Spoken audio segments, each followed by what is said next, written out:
안녕하세요. 이명기 목사입니다. 오늘은 예레미야 31장 묵상입니다. 예레미야가 책에 기록하게 될 북이스라엘의 회복에 관한 신탁이 주어집니다. 아수르왕 살마네셀에게 멸망을 당해 이미 오래전에 흩어진 북이스라엘도 유다와 같이 회복의 소망을 가질 수 있음이 선언됩니다. 하나님이 북이스라엘을 회복시키시는 이유는 옛적부터 간직하신 그분의 영원한 사랑과 인자함 때문입니다.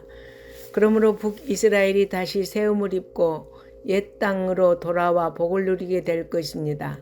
뿐만 아니라 하나님과의 단절된 관계와 예배도 회복될 것입니다.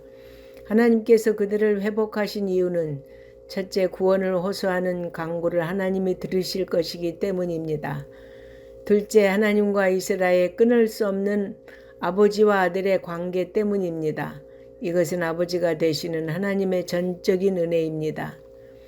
북이스라엘의 회복을 열방 중에 선포하라는 명령이 나라들에게 주어집니다. 왜냐하면 북이스라엘의 회복이 확실하기 때문입니다. 심판의 하나님이 구원의 하나님이 되심을 선포하는 것입니다. 회복된 백성은 여호와의 복을 누릴 것이고 새 힘과 기쁨으로 충만하게 될 것입니다. 슬퍼하며 통곡하는 소리와 탄식은 하나님의 심판으로 멸망하게 된 북이스라엘의 비참한 상태를 대변해 줍니다. 하지만 북이스라엘에 대한 하나님의 사랑이 변함없기 때문에 죄를 회개하고 돌이킨 에브라임은 장래에 대한 소망을 가질 수 있습니다. 본문은 포로로 끌려간 땅에서 돌아올 때 길을 알 수 있도록 이정표와 편말을 세우라는 명령이 주어집니다. 그런 후에 방황을 끝내고 돌아오라는 간절한 호소가 이어집니다. 왜냐하면 하나님이 새 일을 세상에 창조하셨기 때문입니다. 북이스라엘의 회복 신탁에 이어 남유다의 회복 신탁이 서술됩니다. 회복된 백성은 예루살렘을 위해 여호와의 복을 구하는 인사를 다시 할 수 있게 될 것입니다. 왜냐하면 하나님이 피곤하고 연약한 심령들에게 새 힘을 주시고 만족해 하시기 때문입니다. 이제 회복의 날에 대한 중요한 세 가지 사실이 선언됩니다. 첫째, 그날이 오면 북이스라엘과 남유다가 다시 사람들과 짐승들로 가득 채워질 것입니다. 둘째, 하나님이 회복을 지켜보시고 반드시 이루실 것입니다.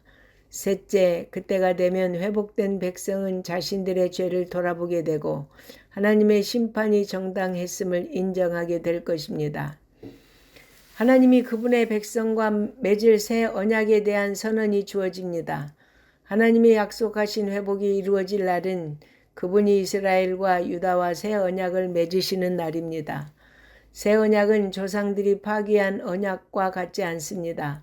하나님은 새 언약을 통해 율법을 백성의 마음에 새기시고 그분을 아는 지식을 모두에게 허락하시고 죄의 용서를 약속하실 것입니다. 우주의 질서가 영원한 것처럼 새 언약은 결코 변함이 없습니다. 왜냐하면 창조자 여호와께서 그분의 백성을 위해 맺으신 언약이기 때문입니다.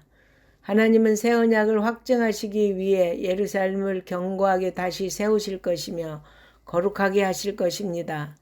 예루살렘이 다시는 뿌리째 뽑히거나 파괴되지 않을 것입니다. 이 새 언약은 예수 그리스도를 통해 성취됩니다. 성령님은 성취된 이 새 언약을 하나님의 백성에게 적용하시면서 그들로 새 언약의 축복과 은혜를 실제적으로 누리게 하십니다.